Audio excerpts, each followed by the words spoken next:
Hey guys, it's Mr. Hanson here. Um, so after going through a series of training and getting emails from the district, um, I visited with the other 12th grade teachers, and what we're going to have you guys do this week is you're going to finish off the book Night, and then we'll have a journal response, which you'll do a few paragraphs for. But that's it for this week.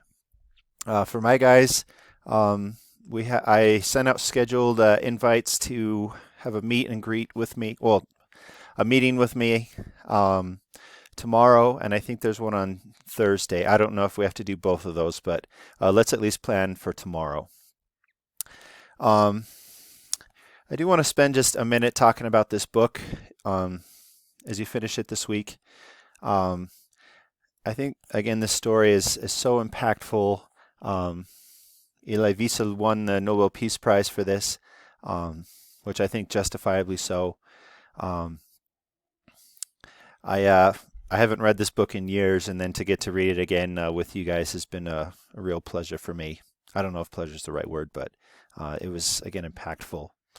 Um, just maybe to talk about to get you thinking about your discussion question, Mr. Perry wrote for us. Um, a passage that kind of resonated with me, and this is from his Nobel Peace Prize. Um, he Elie Wiesel has kind of a discussion about conversations that he has with himself from the time that he was a boy in Auschwitz to himself as the man he is now. So he says, and now the boy is turning to me. Tell me, he asks, what have you done with my future? What have you done with your life? And I tell him that I've tried to keep memory alive, that I've tried to fight those who would forget. Because if we forget, we are guilty, we are accomplices. And then I explained to him now how naive we were, that the world did know and remained silent. And that is why I swore never to be silent whenever and wherever human beings endure suffering and humiliation. We must take sides.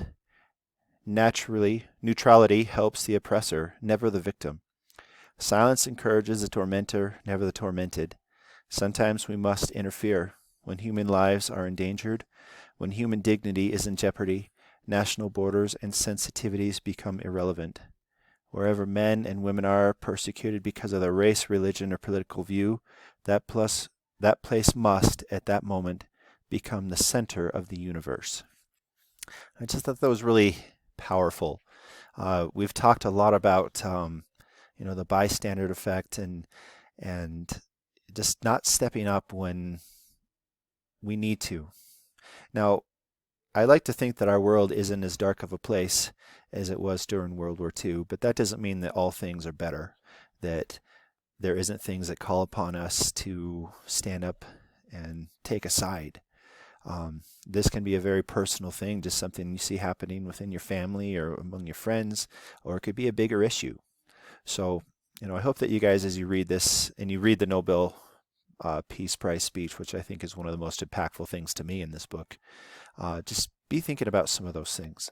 Um, he has this conversation with himself when he was a little boy, and I remember, I think back to myself, like what were my hopes and my dreams and my aspirations. And I think about what sort of things my parents sacrificed for me and my grandparents, and am I living? And I ask myself, am I living the life that um, I wanted to live when I was young, that my parents would want me to live? And I think that's a good reflective question for us to think about here and there.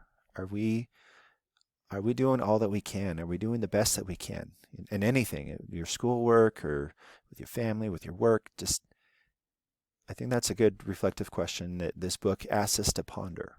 Okay, just one more thought, and then I'll get off here and I'll let you guys get back to your day. He says that we know that this is at the very end.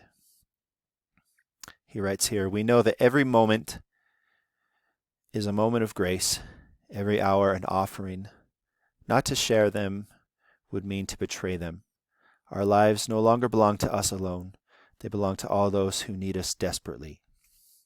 So Guys, relating this to our own situation that we're in right now with coronavirus, um, I know we're all on lockdown and isolated, but that doesn't mean that we can't reach out to one another, that we can't be a help to those around us.